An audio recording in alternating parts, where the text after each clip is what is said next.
저는 이번 주에 우리가 성경을 읽은 본문의 말씀 중에서 출애굽기 3장 말씀을 통하여 내가 너를 보내노라 라는 제목으로 함께 은혜를 나누도록 하겠습니다.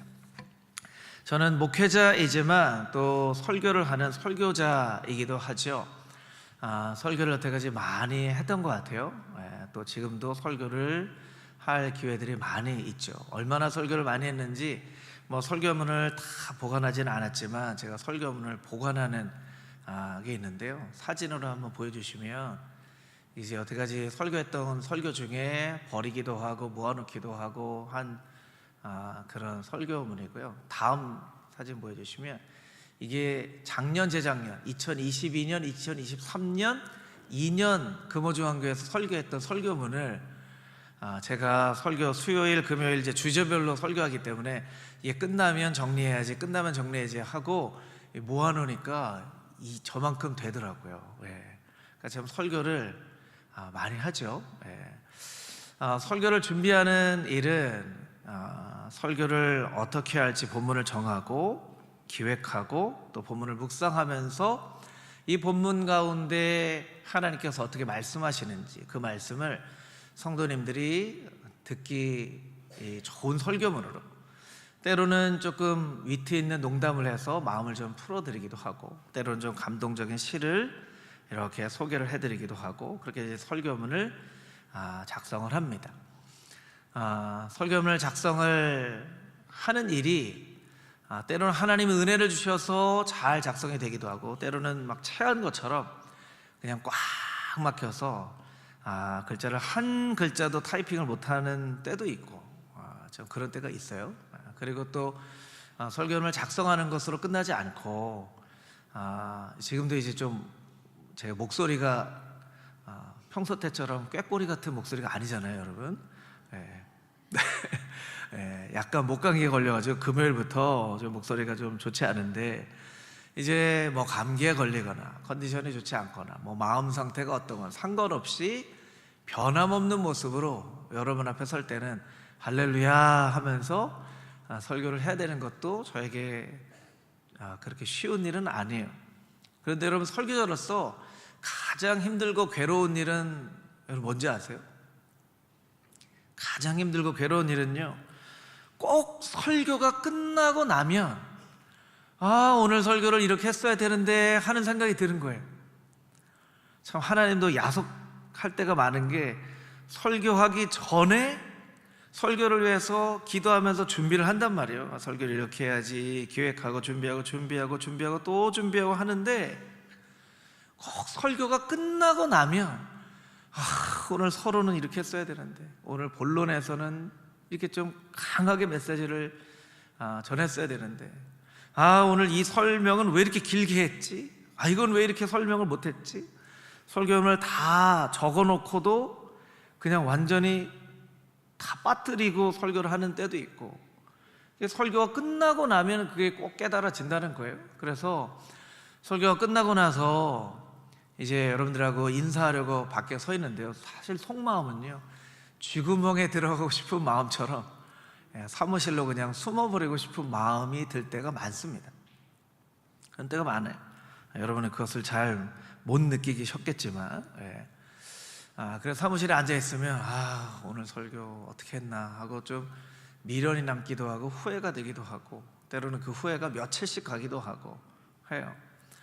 그런데 여러분, 설교 한 편을 이렇게 설교하는 일에도 이렇게 후회와 미련이 남는데, 인생의 아주 중요한 순간들, 예를 들면 대학에 진학하는 시험을 볼 때에 잘못해서 답을 잘못 썼거나, 아니면 중요한 회사에 취업을 하려고 하는 면접 시간에 준비된 답을 제대로 자신 있게 이야기를 하지 못했거나, 아니면 사랑하는 사람에게 사랑한다고 이야기를 하는 말을 용기 내어서 못했거나, 반대로 부모님에게나 자녀에게나 배우자에게 속마음은 그렇지 않은데 마음에 상처 주는 말을 하거나, 이런 아주 중요한 일들을 그르쳐버리는 우리 인생의 경험을 하게 되면 얼마나 마음에 후회와 미련이 많이 남을까요?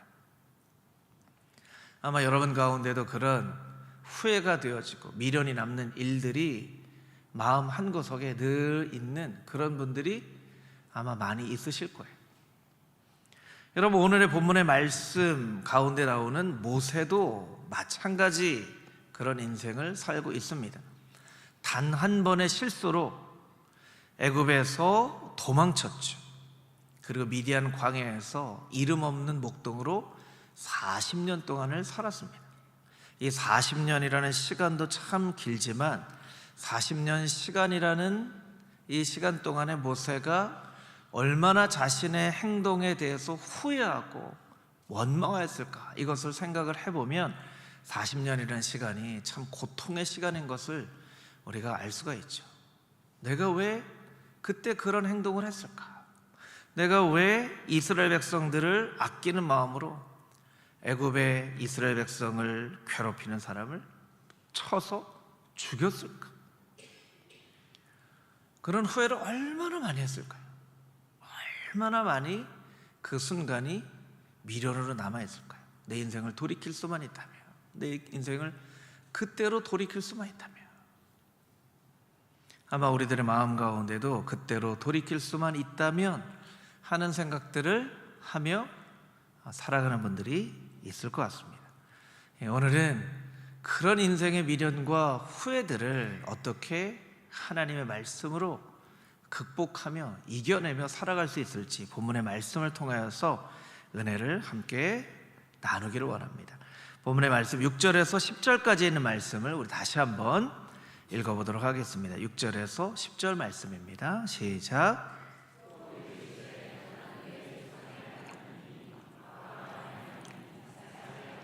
야곱의 하나님이니라. 모세가 하나님 뵙기를 두려워하여 얼굴을 가리매 여호와께서 이르시되 내가 애굽에 있는 내 백성의 고통을 분명히 보고 그들이 그들의 감독자로 말미암아 부르짖음을 듣고 그 근심을 알고 내가 내려가서 그들을 애굽인의 손에서 건져내고 그들을 그 땅에서 인도하여 아름답고 광대한 땅, 젖과 꿀이 흐르는 땅, 곧 가나안 족속, 헷 족속, 아모리 족속, 브리스 족속, 히위 족속, 여북스 족속의 지방에 데려가려 하노라. 이제 가라. 이스라엘 자손의 부르짖음이 내게 달하고 애굽 사람이 그들을 괴롭히는 학대도 내가 보았나니 이제 내가 너를 바로에게 보내어 너에게 이 백성 이스라엘 자손을 애굽에서 인도하여 내게 하리라. 아멘. 광야에 이름 없는 목동으로 살았던 모세에게 하나님께서 찾아가십니다. 그리고 모세를 만나 주십니다. 여러분, 신앙에서는 우리가 신앙생활을 할 때는 하나님을 만나는 체험이 참 중요합니다. 우리가 하나님을 말씀을 통해서 아는 것도 중요하고 결단하여서 믿는 것도 참 중요하지만 하나님을 만나는 것이 참 중요합니다. 그래서 하나님과의 만남이 없는 사람을 우리가 보통 인격적으로 하나님을 만나지 못했다, 이렇게 표현을 하기도 합니다. 하나님과의 만남은 늘 예고 없이 우리의 인생 가운데 찾아오는 것을 우리가 깨닫습니다. 어떤 사람은 질병을 통해서 하나님을 만나기도 하고 어떤 사람은 실패 가운데 하나님을 만나기도 합니다. 성경 말씀을 읽고 묵상하면서 하나님을 만나기도 하고 때로는 사람들과 교제하는 가운데 그 교제를 통하여 나의 인생 가운데 찾아오시는 하나님을 만나기도 한다는 것이죠. 기드온은 밀을 타작하다가 하나님을 만났습니다. 밀을 타작하다가 하나님을 만나기도 해요. 여러분, 밀을 타작할 때는 옷을 이렇게 잘 차려입지 않겠죠. 일하는 중이니까. 하나님 만난다고 생각했으면 조금 이렇게 멋지게 입고 하나님 저 좀 만나주세요 할 텐데 그냥 일하다가 작업복 입고 막 발도 손도 걷어붙이고 하다가 하나님 만나기도 한다는 거예요. 좋은 타이밍에 하나님을 만나는 것만은 아닙니다. 사도 바울은 예수님 믿는 사람을 핍박하러 가려는 길 도중에 하나님을 만났죠. 오늘 모세는 양떼를 이끌고 어디에 이 양들을 먹일 풀이 있나 하고 돌아다니다가 하나님을 만납니다. 호렙산에서 만났다라고 이제 기록을 하고 있는데, 호렙산은 시내산의 한 부분이에요. 그래서 지금도 이스라엘 가보면 시내산의 남쪽에 있는 큰 봉우리를 게벨무사라고 부르는데, 게벨무사는 모세의 산이라는 뜻이에요. 그러니까 저기가 모세가 하나님이 모세를 만나 주신 그런 산이다라고 이스라엘 사람들이 지금도 기억하고 있는 것이죠. 하나님께서는 모세를 만나서 나는 아브라함의 하나님, 이삭의 하나님, 야곱의 하나님이다. 저 이집트에 있는 내 백성의 고통과 근심을 내가 잘 알고 있다. 그리고 그 고통과 근심으로부터 건져내기 위해서 내가 너를 보낼 것이다. 너를, 이스라엘 백성을 인도하는 사람으로 내가 세울 것이다. 이렇게 말씀을 해 주신다는 것이죠. 저는 이 말씀 보면서 이런 생각했습니다. 하나님이 너무 야속하다 이런 생각을 했어요. 왜냐하면 모세가 40년 동안 광야에서 이름 없는 목독으로 살았잖아요. 그리고 모세가 얼마나 자신의 인생에 대해서 후회하고 괴로운 시간을 살았는지 하나님이 아실 거란 말이에요. 그러면 제 그냥 바람으로는, 모세야 많이 힘들었지? 아유, 얼마나 힘들었니? 내가 그 힘든 거 다 한다. 이렇게 한마디라도 해주시면 모세가 좀 마음이 위로함을 받을 텐데, 40년 동안 힘들었던 그 많은 시간들이 조금 위로를 받을 텐데, 아니 어찌되나 하나님이 그런 말 한마디를 안 하세요. 하나님은요, 때로는 이렇게 좀 야속하고 우리의 마음을 몰라주시는 것 같아요. 여러분의 삶 가운데 힘든 기도의 제목들이 있잖아요. 힘든 기도의 제목들 하나님이 분명히 알고 계실 텐데, 아들아, 딸아, 많이 힘들지?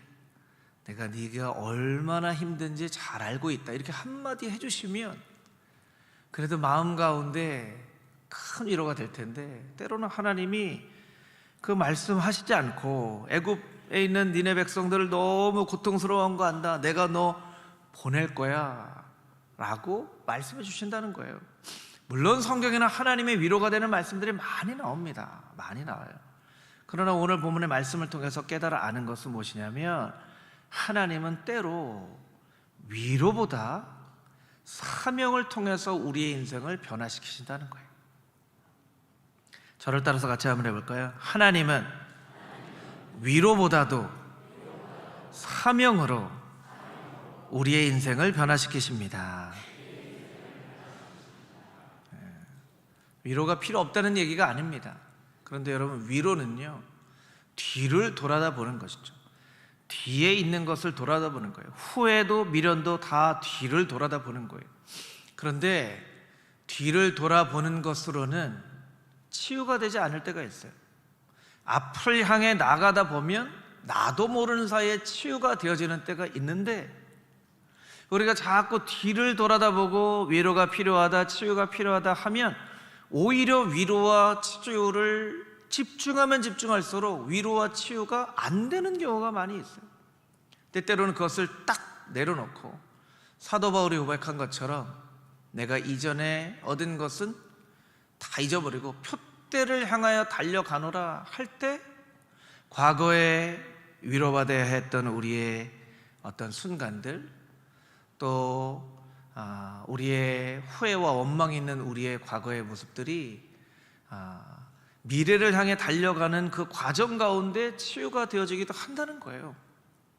그래서 여러분, 우리가 너무 위로의 하나님만 기다리고 있으면 하나님이 나타나셔도 하나님을 만나지 못할 수가 있어요. 하나님이 말씀하셔도 하나님의 말씀을 깨닫지 못할 수도 있어요.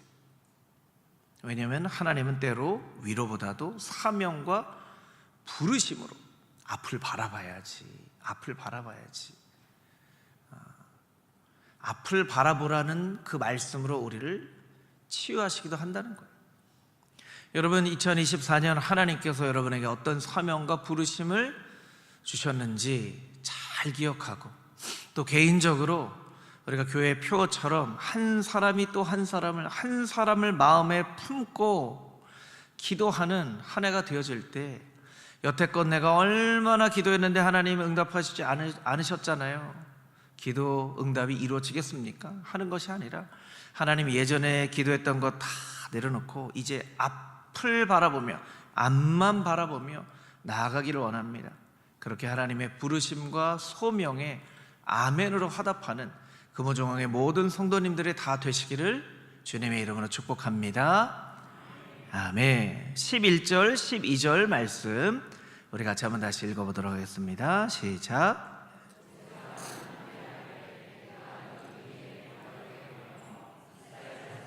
애굽에서 인도하여 내리까 하나님이 이르시되 내가 반드시 너와 함께 있으리라. 내가 그 백성을 애굽에서 인도하여 낸 후에 너희가 이 산에서 하나님을 섬기리니 이것이 내가 너를 보낸 증거니라. 아멘. 모세가 하나님 앞에 이야기합니다. 내가 누구이기에 바로에게 갈 수 있겠습니까? 내가 무슨 능력이 있어서 이스라엘 자손을 이 애굽에서 구출해낼 수 있겠습니까? 그렇게 이야기를 합니다. 이 말을 이해하기 위해서는요, 이 말보다 바로 3장에 하나님께서 모세를 어떻게 만나셨는지에 대한 그 말씀을 우리가 묵상해 보는 것이 필요합니다. 하나님께서는 모세를 어떻게 만나셨냐면 불타는 떨기나무 가운데에서 모세를 만나셨죠. 여러분, 하나님이 행하시는 일에는요 다 이유가 있어요. 그러면 왜 하필 하나님이 불타는 떨기나무에서 모세를 만나셨냐 하는 거예요. 어떤 사람은 세밀한 음성 가운데, 엘리야는 세밀한 음성 가운데 하나님이 만나주셨죠. 에스겔은 환상 중에 하나님이 만나주셨어요. 사람마다 다른데 왜 모세에게는 불타는 떨기나무 가운데에서 모세를 만나셨는가 하는 것이죠. 여러분, 떨기나무는 이스라엘에 있어서 그렇게 중요한 나무가 아닙니다. 포도나무나 무화과나무는 열매를 맺는 나무이기 때문에 중요한 나무이죠. 가지치기도 하고 잘 돌봐야 되는 거예요. 그래서 삭개오가 그 무화과나무에 올라갔을 때 그 삭개오가 올라갔던 것은 그 당시에 있는 많은 사람들 가운데 있었던 일이에요. 뽕나무에 올라갔을 때, 뽕나무에 올라갔을 때 그것은 모든 사람들에게 다 있었던 일이에요. 그것을 잘 가지치기를 해야 되기 때문에 삭개오가 그렇게 숨어 있었던 거죠. 많은 일꾼들처럼. 그런데 여러분, 떨기나무는요 그런 나무가 아니에요. 그냥 광야에 그냥 널브러져 있는, 그냥 어느 곳에나 있는 그런 나무예요. 그리고 건조한 이스라엘의 기후로 보면 이렇게 스스로 불이 붙는, 자연 발화라고 하죠. 스스로 불이 붙는 일들이 종종 일어난다는 거예요. 그러면 스스로 불이 붙으면 정말 잘 말라있는 떨기나무가 순식간에 타버리는 그런 일들이 일어난다는 것이죠. 이 떨기나무는 바로 지금의 이스라엘 또는 모세의 인생의 상황을 설명을 하는 것입니다. 그러니까 애굽 가운데 종으로 살았던 이스라엘 사람들은 야곱이 가족을 데리고 애굽에 갔을 때는 요셉의 가족으로서 잘 대우를 받았죠. 그런데 요셉을 알지 못하는 왕들이 세워지면서 그냥 이 민족들은, 이 이스라엘 민족은 애굽인들에게 저 사람 누구야? 애굽 사람 같지는 않은데, 저 사람들 히브리인들이야, 히브리인들. 여러분, 히브리라는 말은요 떠돌이라고 하는 하비루에서 온 그런 말이에요. 떠돌이들이야. 떠돌이도 어떻게 하다가 이렇게 이집트에 와서 정착을 했지? 글쎄, 어디요 저기 떠돌다가 갈 데가 없어서 왔나 보지 뭐. 이런 민족이 되어버린 거예요. 떨기나무와 같은 존재가 되어져 버리는 거예요. 여러분, 모세도 그냥 그렇게 살면 그냥 이 미디안 광야에서 그냥 살다가 죽을 수밖에 없는 떨기나무 같은 그런 존재라는 거예요. 그런데 여러분, 떨기나무가 불에 타고 있어요. 금방 순식간에 사라져 버려야 되는데 떨기나무가 불이 타고 있는데 없어지지 않는 거예요. 여러분, 왜 떨기나무에 불이 붙었는데 그 떨기나무에 불이 없어지지 않았을까요? 그 불이 바로 하나님의 불이었기 때문에 그래요. 여러분, 이름도 없는 떨기나무에 불이 붙었지만 그 불이 하나님의 불이면 꺼지지 않는 불타는 떨기나무가 되어줄 수 있다는 것을 알려주시는 거예요. 내가 너와 반드시 함께 할 것이다. 내가 불로써 너가 영원히 함께 할 것이다. 하나님께서 모세에게 말씀해 주시는 거예요. 여러분, 어떻게 보면 모세의 말이 맞습니다. 내가 누구이기에, 내가 뭐라고 이스라엘 민족들을 구해낼 수 있겠습니까?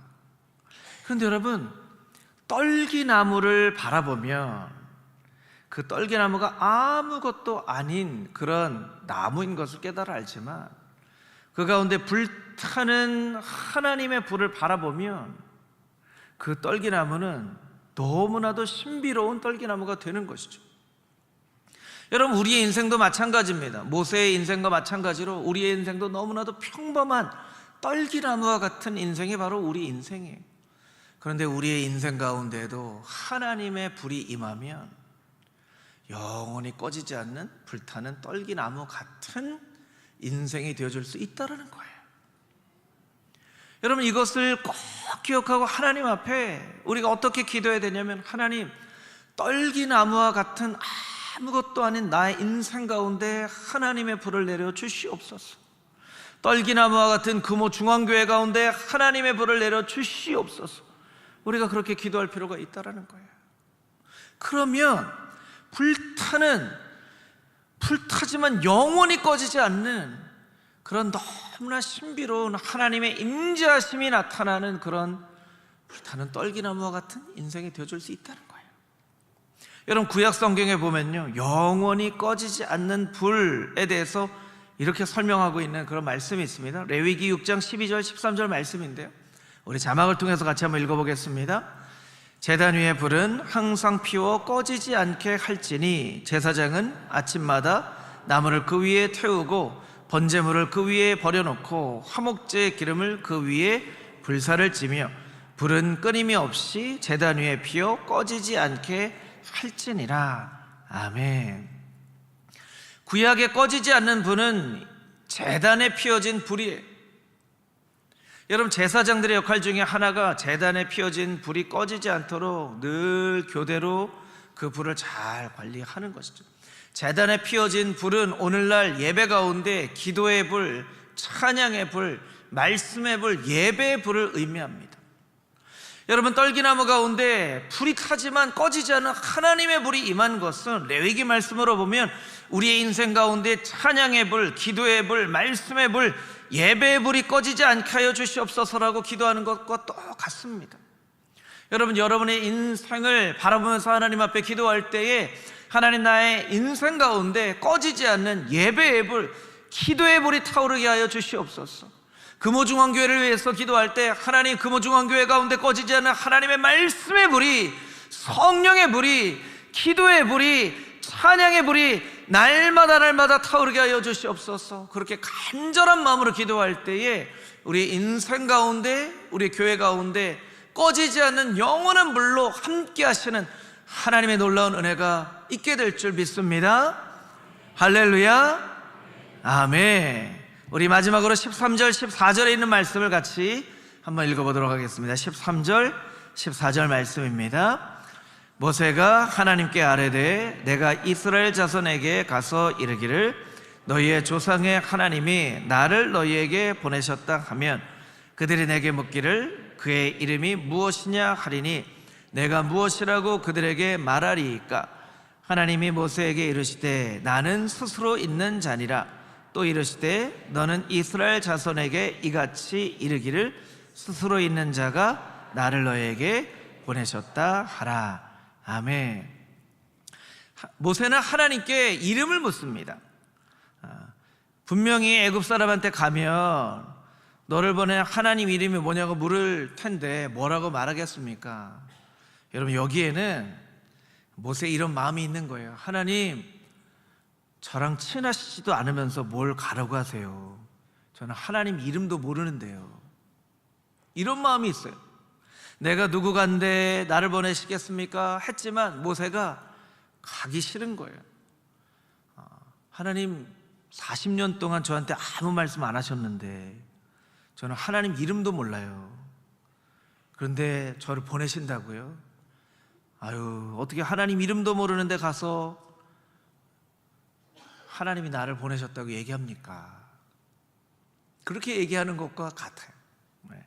근데 그런 모세에게 하나님께서 그래, 내 이름 가르쳐 줄까? 나는 스스로 있는 자야 라고 모세에게 말씀해 주세요.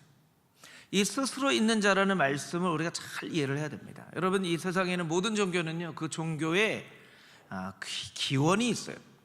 예를 들면 이슬람은 610년에 이슬람이 선지자로 믿는 모하메드가 가브리엘 천사의 계시를 받고 알라는 신이란 뜻이거든요. 하나님이란 뜻이에요. 그 가브리엘 천사가 계시한 알라에 대해서 이렇게 기원을 만들고 종교를 만든 것이 이제 이슬람이에요. 불교는 기원전 6세기에 지금의 인도 북동부 지역, 네팔 지역에는 마가다 왕국을 중심으로 성립된 종교인데, 시타르타라고 하는 왕자가 보리수나무 아래에서 깨달음을 얻고, 석가모니는 깨달음을 받은 자라는 뜻이거든요. 스스로 깨달으며 스스로 신이 될 수 있다라고 이야기를 하는 종교예요. 근데 여러분, 그 기독교는요, 기원이 없어요. 그냥 창세기 1장 1절에 태초에 하나님이 천지를 창조하셨다 라고 시작된 종교가 바로 기독교죠. 왜냐하면 하나님은 스스로의 존재 자체를 증명하실 필요가 없는 분이세요. 여러분, 만약에 신이 우리가 그냥 기독교에서 하나님, 우리의 신앙에서 하나님이 아니라 그냥 일반 사람들이 생각하는 그냥 신이라는 개념을 놓고 볼 때, 신이 자기의 존재를 자꾸 증명해야 된다고 하면 그 신이라고 할 수 있겠습니까? 신이라고 할 수 있겠어요?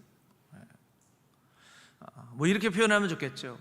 손흥민 선수 아시죠? 손흥민 선수를 모르는 분은 없을 거예요. 근데 손흥민 선수가 자꾸 제가 손흥민입니다. 제가 주민등록 좀 보여드릴까요? 제가 손흥민 쓰여 있죠? 제가 영상 보여드릴게요. 제가 골 넣은 장면들 제가 모아놓은 건데, 이렇게 한번 보시면 제가 손흥민인 걸 잘 아실 거예요. 이렇게 하지 않아요. 그냥 나는 손흥민이기 때문에. 그렇죠? 여러분, 스스로 있는 자라는 말의 히브리어는 예흐해, 아쉐르 예흐해라는 말인데, 영어로 보면 I am who I am. 그러니까 우리가 스스로 있는 자라고 번역되어 있지만 이걸 조금 더 원어에 맞게 해석하면 나는 나다, 이런 뜻이에요. 나는 나다. 나는 나라는 것은요, 나는 그냥 어떤 것으로 규정하거나 제한할 수 없다는 의미예요. 너가 내 이름 알고 싶다고? 그냥 나는 나야 하는 거예요. 여러분, 이 세상에 존재하는 모든 것에는 정의 내릴 수 있는 것이 있는데, 그 가운데에는 어떤 배타성이 표현되어 있어요. 예를 들면 안광국은 이렇게 생긴 사람이에요. 그리고 이렇게 살아온 역사를 가진 사람이에요. 근데 여러분, 안광국 비슷하게 생긴 사람이 어느 날 나타나서 제가 안광국인데요 그러면 여러분들이 에이 아니에요, 안광국 목사님은 저기 저 사람이에요. 저기 저 사람이 안광국이라는 것은 이 사람은 안광국이 아니라는 거예요. 좀 이해가 되시죠, 여러분? 헷갈리시면 안 돼요. 이게 마이크예요. 여러분, 마이크죠? 이렇게 생기고 이런 기능을 하는 것을 우리가 마이크라고 얘기를 합니다. 어느 날 어떤 사람이 이거 마이크군요 하면 여러분이 뭐라고 대답하시겠어요? 아니에요, 이거는 컵이에요 라고 얘기를 하시겠죠. 왜냐하면 컵에다 대고 한다고 이게 마이크 기능을 하는 게 아니거든요. 그럼 컵은 이렇게 생긴 게 컵이고 이렇게 생기지 않은 건 컵이 아니다라는 의미를 가지고 있는 거예요. 만약에 하나님을 어떤 사물이나 어떤 개념으로 규정한다면 그게 아닌 것은 하나님이 아닌 게 되는 거예요. 그럼 여러분, 이 천지 만물을 지으신 하나님을 무언가에 규정할 수 있다면 그건 그 자체로 신이 아닌 거예요. 여러분, 이슬람은 그렇게 생긴 신을 알라라고 믿어요. 불교는 그렇게 생긴 신을 스스로 믿는, 열반을 한다는 불교의 신으로 여겨요. 그렇지 않은 것은 이슬람의 신이 아니에요. 불교의 신이 아니에요. 근데 하나님은 어떻게 이야기를 하고 계시냐면, 나는 그냥 나야. 나를 어떻게 규정할 수 있겠니? 나를 규정하면 그 외는 내가 아닌데, 나는 이 천지 만물 가운데 존재하는 하나님인데 나를 어떻게 규정할 수 있겠어? 나는 그냥 나야 라고 설명하시는 거예요. 그렇다면 목사님, 성경에는 사랑의 하나님, 혹은 반대로 심판하시는 하나님, 때로는 힘주시는 하나님, 때로는 위로하시는 하나님, 여러 하나님의 이름이 있는데 그건 어떻게 이해해야 되나요? 이것은 하나님, 나는 스스로 있는 자라는 여호와라는 큰 개념 안에 있는 하나님의 부분적인 이름일 뿐이에요. 코끼리 여러분 아시잖아요. 코끼리, 장님이 코끼리 그 설명하는 그 비유는 여러분 다 아시죠? 장님이 코끼리 코 만져본 사람은 코끼리 코가 이렇게 큰 이렇게 호수처럼 돼 있네. 다리 만져본 사람은 코끼리가 나무처럼 생겼네. 꼬리 만진 사람은 코끼리가 이렇게 뱀처럼 돼 있네. 코끼리는요, 우리가 아는 것처럼 코끼리지만 코를 만져보면 이렇게 호수처럼 돼 있는 것도 코끼리고, 꼬리 뱀처럼 되는 것도 코끼리고, 나무처럼 생긴 것도 코끼리인 거예요. 그 모든 것이 코끼리라는 개념 안에 있는 것처럼 질투하시는 하나님, 사랑하시는 하나님, 위로하시는 하나님, 힘주시는 하나님, 하나님에 대한 많은 이름이 이 나는 스스로 있는 자라는 그 개념 안에 들어가 있다라는 거예요. 그러니까 하나님은 뭐라고 말씀하세요? 나는 나야. 그냥 나는 나야.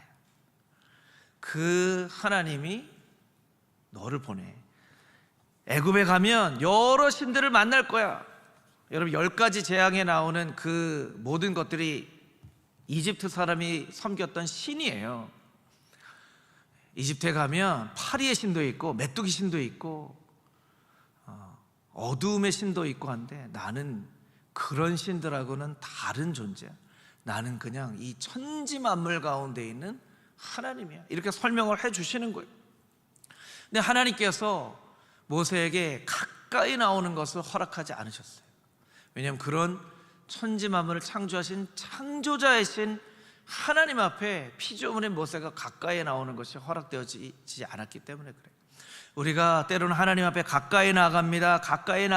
찬양도 하고 고백도 하지만 사실은 우리가 하나님 앞에 가까이 가도 가까이 갈 수 없는 그런 부분들이 있어요.